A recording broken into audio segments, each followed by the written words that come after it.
coming back, we're going to talk now about how we make all this work. What you guys are looking at right now. What goes behind all of this stuff, like with the different camera angles and like how are we running all this, right? So here joining with me I have Leo, and he's definitely our person that's got all the good knowledge on this stuff. So to start off, Leo, I guess my first question would be how exactly are we getting the multiple camera angles and all the different stuff? Are we using like VR chat camera pins, or how's that working? Yeah, so we have a team of camera operators with us right now. Can't show them right this second, but they're all beautiful over there. And we have everyone's stream coming right into us, what we're hosting in the cloud. So everyone's has their own stream camera, just pinned in the world that they move around whenever they're not shown for the moment. And that way, we can have multiple camera angles to show off whatever we want. Awesome. Yeah, I know, that's super cool. It's a super neat feature to have, especially for these streams.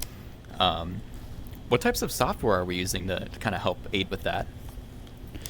Certainly. We can just use regular old OBS to do our encoding, just capture the game, and we're playing around with some software to get our camera feeds in right now.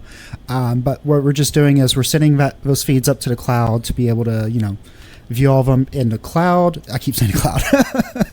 We're using a piece of software called vMix to get all of our camera feeds in, so we can just switch between any of them at any time. We use that to show our graphics, lower thirds as well. But yeah, what we try to do is we try to sync everything up. So as you probably have noticed, all the cameras are kind of in sync now. It's been a little bit of a long-standing issue where some camera feeds may be delayed by a few, or the voices aren't matching up.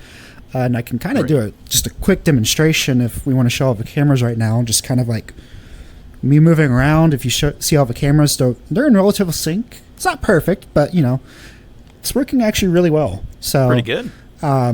Really happy how that turned out. It's helped actually by quite a lot in our production, and I'm super excited to be able to use it for our upcoming events. Awesome. Yes, I've definitely been seeing the improvements over the past year or so. I know we've tried using some different elements, I guess, to make to help with the latency. But yeah, just looking at those shots, holy smokes, we got the latency down pretty darn good there. Yeah. The latency was another thing. It was kind of all over the place. It may take about a second, but it could take up to 20 seconds. We've seen sometimes for someone's camera feed from their computer reaching us. It was just, we couldn't tell why, but so we kind of messed around with some software, and we've got it down to about 2 seconds, but it's 2 seconds for everyone now. So that's how we're able to get it synced up with everyone who's sending in their streams. Right. I guess one question that I have too, in terms of with setting up our stream stuff, I know sometimes we will adjust our bitrate. I guess what kind of factors does the bitrate do to help with latency and the overall quality of the stream and stuff like that? Yeah, so for latency, it doesn't actually affect it too much. I do found that if you are pretty consistent with everyone's bitrate, I think we're streaming at about 8 megabit for everyone who's sitting in their stream. It does seem to stabilize things. I don't quite have an explanation, but having a decent internet connection, that shouldn't be an issue whatsoever. Right. But for the quality, the higher the bitrate, the better. But there's kind of a point of diminishing return where if you give it more bitrate, it's not really doing anything. Anywhere between 10 and 12 megabit is where we found a sweet spot to be for H.264 encoding. There's new options coming out like H.265 and AV1 encoding, which we're not quite ready yet, but we have experimented with. But just a standard H.264 that all devices support, we found that that's the best the best bitrate to get for a 1080p 30 FPS stream without noticeable loss of quality. The quality of the performance of your GPU does also matter. We are playing VR chat, running VR, OBS, Discord, everything else, and that can take a hit on your computer. So we gotta keep that in mind for how much is your computer suffering to be able to do all of this, or how many frames are you losing? But if you're not running too many apps, you can relatively get good frames if you're not in a pretty populated world. For sure. Definitely. I've noticed too with we were talking earlier about vMix. I've seen us use that for other implications as well. Like for example, our Furality Gateway portals at physical events. Like how do we implement vMix in that scenario? So for our gateway portals, we actually use a few other softwares as well. Sometimes I might just use vMix to help with video routing. So, you have a projector to put the background on. You may have a projector to put I'm talking about like our Furality gateway with the holograms. You have a projector for the hologram screen. So just being able to map which output goes to what and what gets encoded helps a lot. It's not necessary, but it's just a nice to have. But we use other software such as Resolume for video mapping and controlling the lights, the fans and whatnot. Rapson, our AV lead, actually is a good expert in that, so he helps us out with that. But we use OBS for sending out the stream to what people may view on World, and I'm in charge of trying to get that as low as possible. I remember talking about that last time we interviewed. We got it to about 200 to 300 milliseconds from what leaves the in-person event to what reaches the people watching in VR. So helps with being able to do two-way communication without it being awkward, having to wait 1 second or more to hear someone on either side. Oh, definitely. Yeah, that was insane. I remember at Further Confusion FC this past year, seeing that latency as low as it was that was super impressive stuff to see. And I remember seeing your video on Twitter too with the demonstration. Super cool stuff. Other portals I've seen, I don't know. And that's the thing too. I think we're going to probably try to help out with some other people and their setup with their portals. And, people have questions on that. They can probably ask us and reach out. But I have noticed some portals where, it becomes kind of a little bit of a awkward social scenario where you definitely have that pause where you have to wait for and sometimes you can even hear your own voice going through the portal.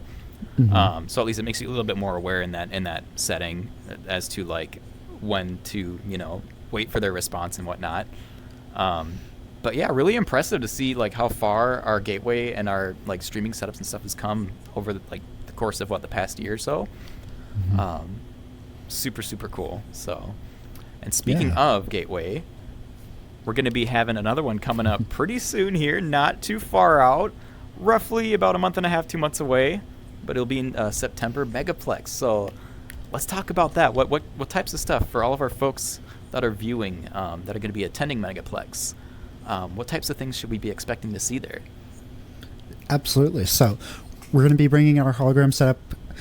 So if you haven't ever seen that in person, it's really awesome. It allows us to kind of bring the avatars, kind of make it look real. It's a really impressive setup that we've been able to do. With Furality Gateway, it's to help create an immersive environment. It's almost like if you were actually back there in VR, but you're not. So it's a really nice environment and kind of calming. I actually really like being in our areas where you have nice ambience music that's playing, maybe the smell of the Luma forest. It's meant to make you immersive, and it's really relaxing. So if you're attending a Megaplex, I would highly recommend you check it out. Yes, definitely come out and see it. And if you're not going to be able to make it out there, definitely make sure to pop into the Finn's room. We'll be having the Gateway Portal live through there, so you can come and say hi to all the attendees and come and see us. We'll definitely be making our appearances there as well. No, I'm super excited for Megaplex. It's going to be so much fun. Oh, so many things to check out there. And yeah, I agree with you with our spaces. I've helped out quite a bit now with our in-person physical convention events that we host with Gateway, and I agree. Going to an in-person convention, things can tend to be a little bit chaotic. There's people everywhere, and it's a big social environment. A lot of people conversating amongst each other. So that is one nice feature about our spaces, is usually they're a little bit dimmer on the lighting, especially in the Gateway Portal room, and very calming. We got the ambiance of the Luma Forest and the smell, and oh, it's amazing. It's one of my favorite like things going to cons actually, is like when we're able to bring these events there and do that. Super cool stuff. But yeah, I'm trying to think if there's anything else that we want to touch on with our stream setup or Gateway in particular. I